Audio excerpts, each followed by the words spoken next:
We are counting down the 10 most misleading UK wine brands, separating those you should avoid from the few that actually deliver pure, authentic British wine. From budget bottles made with fruit concentrates and added sweetness, to supermarket staples that barely meet the definition of wine, this ranking exposes the truth behind the labels. But after revealing 7 mass-market blends to skip, we will spotlight 3 UK producers who are raising the bar with genuine winemaking. Which names fall flat, and which are truly pure? Let us start with number 10. 3 Mils sits on supermarket shelves with a price tag that often slips below £4. A tempting offer, but one that reveals a lot about what is inside the bottle. The label spells it out: British wine, not English wine, a distinction that matters. In the UK, British wine almost always means a drink fermented from imported grape concentrate or other fruit, not from fresh locally grown grapes. The result is a beverage engineered for price, not for character. The alcohol content hovers around 8 to 10%, noticeably lower than most classic wines. Instead of depth or complexity, 3 Mils offers a syrupy sweetness that several supermarket reviews describe as more like juice than wine. One shopper called it cheap and cheerful, while another said it is so sweet it reminds them of fruit squash with a kick. With so little of the bottle's cost going toward real grape content, the experience is simple and one-dimensional. If you spot British wine on the label, that is a clear sign you are looking at a product built for volume and price, not for genuine winemaking. For those seeking true wine, this is the baseline to avoid. Number 9. Echo Falls Fruit Fusion, a flavoured wine drink. You will spot its bottles in supermarket aisles, splashed with bright fruit graphics and names like summer berries or strawberry and lime. The label does not just hint at flavour, it spells it out. This is not classic wine, but a wine-based drink with added flavourings. Check the back and you will often find a list that goes beyond grapes, wine, sugar, flavourings, sometimes sweeteners. The alcohol content sits around 9%, noticeably lower than standard wine, which usually lands closer to 12 or 13%. That drop signals more than just a lighter buzz. It is a clue that water or other non-wine ingredients have been blended in to create a softer, sweeter sip. Retailers and the producer describe Fruit Fusion as a refreshing wine-based drink with natural fruit flavors. The taste matches the promise, very sweet, with a strong, almost candy-like fruit profile. One reviewer called it synthetic, like drinking fruit punch with a kick. If you spot flavorings or the words wine-based drink on the label, you are looking at a product designed for easy drinking, not for real wine character. This is a flavored alcoholic drink, not a pure expression of the grape. Lambrini stands out from the rest of this list for one simple reason: it is not wine at all. The label spells it out. Lambrini is a sparkling perry, made from fermented pear juice, not grapes. Yet it is often found sitting right alongside wine bottles in the supermarket, and the branding is designed to look at home in the wine aisle. At around 6 to 7.5% alcohol by volume, Lambrini is noticeably lighter than most wines, and the drinking experience matches the numbers. Sweetness is the main event here, boosted by added sugar and artificial fruit flavors, leaving little room for any natural complexity. This legal difference matters. Under UK law, perry is a separate category from wine, with its own set of rules and definitions. After a wave of regulatory changes in the early 2010s, anything made from pears must be called perry, not wine, and must declare its fruit base on the label. Lambrini packaging now reflects this, but confusion remains for shoppers who still see it shelved with wine. One review summed it up: tasting like a fizzy alcopop, not wine, and way too sweet. That is the core of it. Lambrini is closer to a party drink than a bottle of wine. If you are looking for real wine, check the label. If the label says sparkling perry, you are not getting grapes at all. Silver Bay Point takes a very different approach from classic British wines by leaning hard into sweetness and refreshment. The label makes its intentions clear. It even suggests serving the bottle chilled or over ice, a cue more common with soft drinks and alcopops than with traditional wine. Silver Bay Point is sold as a British wine, and it is usually found in large 1-litre bottles with an alcohol content of around 8 to 9%. That is noticeably lower than standard table wine, which hints at a lighter style, but also suggests less grape content and more added sugar to fill the gap. Retailers and the producer describe it as refreshing, fruity, and easy drinking. The reality is a sugary blend with a simple fruit profile and very little aromatic complexity. Supermarket tasting notes often say it tastes more like sweet juice than wine, or that there is no real wine flavor, just sugar. The low alcohol and engineered sweetness create a drink that feels closer to an alcoholic soft drink than a structured table wine. If the label tells you to pour it over ice, that is a clear sign the product relies on sweetness and chill to mask what is missing. For anyone searching for a genuine wine experience, Silver Bay Point's service suggestions and taste profile are red flags. This is a product designed for easy, sweet sipping, not for complexity or craft. Tesco's British fortified wine stands out in the budget aisle for reasons that go far beyond sweetness. The label spells out British fortified wine, a term that sets it apart from classic sherry or port. Instead of coming from protected regions like Jerez or Porto, this drink is made and fortified in the UK, typically from imported grape concentrate or bulk-based wine. The process does not end with fermentation. To hit the 15 to 17% alcohol mark, producers add neutral spirit, an industrial alcohol chosen for cost, not character. That addition is allowed under UK-made wine rules, but it rarely brings the warmth or smoothness of traditional grape brandy. Unlike authentic fortified wines that develop complexity through careful aging and blending, Tesco's version is bottled young with minimal time to let the spirits settle into the base. The result is a profile that many supermarket reviewers call harsh or aggressive. The fortified kick comes through as a rough spirit bite, often overpowering the simple sweetness or fruit notes in the drink. One review said, "Not like real sherry, too strong and burns on the way down." The price tag is low, but so is the expectation of refinement.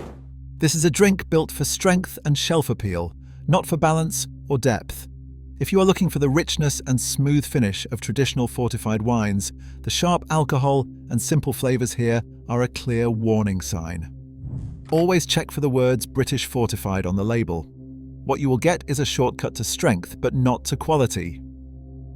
Asda's British berry wine arrives with a bold promise on the label, berry wine.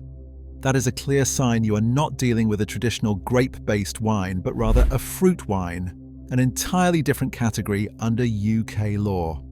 The ingredient list often spells out the truth: fermented fruit blend, added flavorings, and a hefty dose of sugar. The alcohol by volume usually sits between 8 and 10%, lower than most table wines, and that lighter touch on alcohol is matched by a heavy hand with sweetness. Supermarket reviews do not mince words. Regular drinkers say it is like alcoholic Ribena, or so sweet it is almost syrup. There is none of the acidity, structure, or grape character you would expect from a classic wine.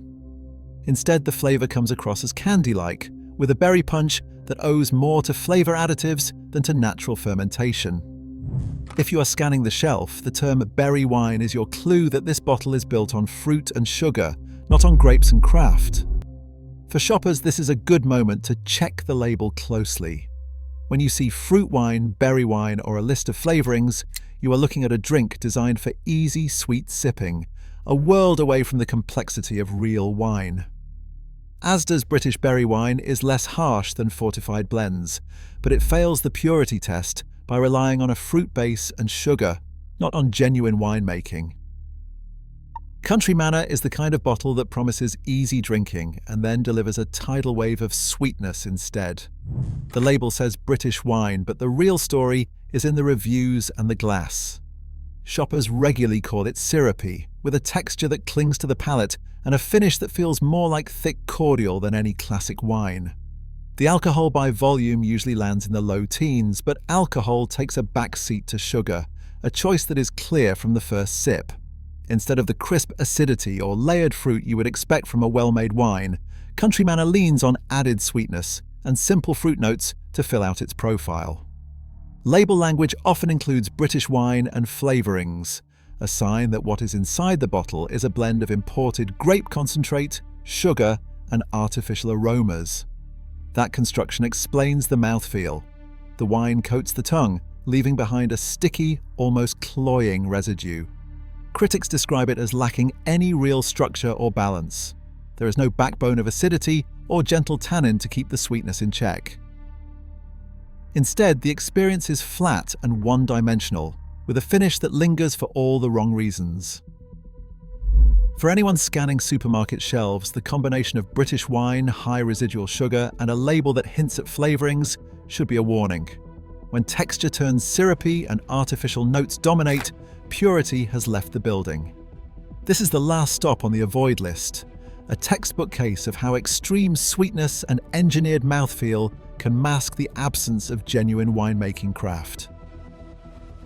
Chapel Down stands apart as one of the pillars of English winemaking, rooted in the chalky soils of Kent and East Sussex. Unlike the sugary, mass-produced blends that fill the lower shelves, Chapel Down's focus is clear: grape-only fermentation, no shortcuts, no added fruit flavors. The estate's vineyards are planted mainly with Chardonnay, Pinot Noir, and Bacchus, varieties that thrive in England's cool climate and produce wines with crisp acidity and bright aromatics. The winemaking process here is all about preserving purity. Grapes are harvested by hand. They are pressed and fermented at low temperatures in stainless steel tanks. This careful, cool fermentation locks in delicate notes of citrus, elderflower, and green apple, especially in the Bacchus and Chardonnay still wines. No flavorings, no sweeteners, just the natural character of the grape and the land. For sparkling wines, Chapel Down uses the traditional method with a second fermentation in the bottle and months of resting on the lees. This technique, borrowed from champagne, creates fine bubbles and layers of complexity. Tasting notes from critics and competitions often mention green apple, lemon zest, and subtle bready notes, with a clean, dry finish that lingers. The flagship Chapel Down Brut has picked up gold medals at the Decanter World Wine Awards and high praise from the International Wine Challenge, earning a reputation for finesse and balance. Transparency runs through every bottle. Labels list the grape variety, vintage, and origin with no vague terms and no hidden ingredients. The result is a wine that is not only clean and expressive, but also a true product of its place.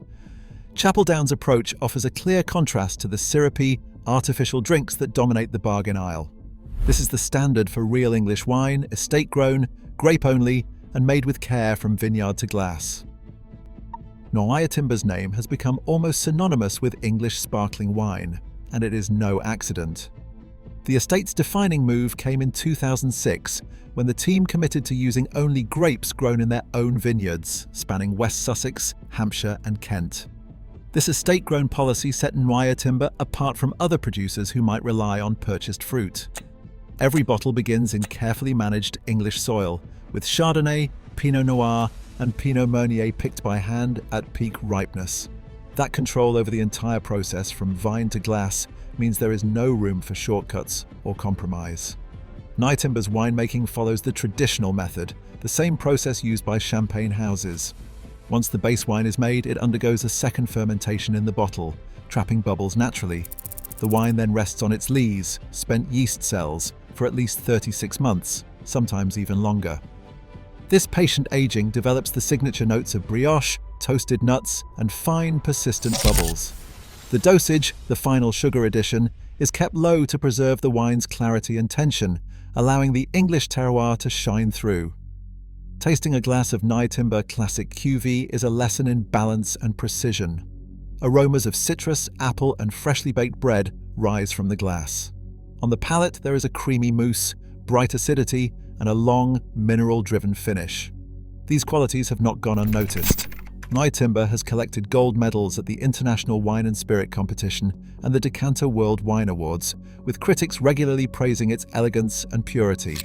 The estate's total control, traditional craft, and consistent international recognition make Nyetimber a benchmark for English sparkling wine. Only one name remains on the list, but Nyetimber's commitment to estate-grown excellence sets a near-unmatched standard. Ridgeview stands at the top of the list, not by accident, but by years of unwavering focus on quality and consistency. Founded in 1995 near Ditchling in East Sussex, Ridgeview set out from day one to prove that English sparkling wine could rival the best in the world. Their approach is simple and uncompromising. Every bottle is made using the traditional method, the same technique that gives champagne its fine bubbles and complexity. Chardonnay, Pinot Noir and Pinot Meunier grapes are hand-picked from Sussex vineyards, then pressed and fermented with precision to capture the cool climate freshness that defines English wine. But Ridgeview's real hallmark is reliability. Across their range, whether it is the signature Bloomsbury, the creamy Cavendish, or the elegant Fitzrovia Rose, there is a thread of balance and clarity that never wavers from vintage to vintage. The house style leans into bright acidity, refined fruit, and a gentle, persistent mousse. This is not just a lucky year or a one-off success. Ridgeview has built its reputation on delivering the same high standard bottle after bottle for nearly 3 decades. Judges at the International Wine and Spirit Competition and the Decanter World Wine Awards have taken notice. Ridgeview's sparkling wines have earned a steady stream of gold medals and trophies, often outscoring established names from champagne in blind tastings. Critics praise the wines for their purity and expressive character, with aromas of green apple, lemon zest, and toasted brioche, and a palate that is crisp, creamy, and remarkably long. The finish is always clean, never cloying, a direct result of careful blending and extended aging on the lees. What sets Ridgeview apart is not just technical excellence, it is the ability to offer world-class sparkling wine at a price that still feels accessible. There is no reliance on added flavorings, no shortcuts, and no confusion about what is in the bottle. Every label lists the grape varieties, the origin, and the vintage with nothing to hide. For anyone searching for the purest expression of British winemaking, where craftsmanship, transparency, and tradition come together, Ridgeview is the benchmark. Their unwavering commitment to balance and expressive sparkling wine has earned them a place not just among the best in England, but on the world stage. This is the gold standard for purity and the final tick on the checklist of what real English wine can achieve. Across all 10 brands, one truth stands out. The UK wine aisle is flooded with products that only mimic real wine, often prioritizing sweetness and shortcuts over tradition. Yet a handful of winemakers prove purity and craftsmanship still exist. For anyone reaching for a British bottle, the real choice is between imitation and integrity. Choose wisely and taste the difference. Subscribe for more honest food and drink breakdowns.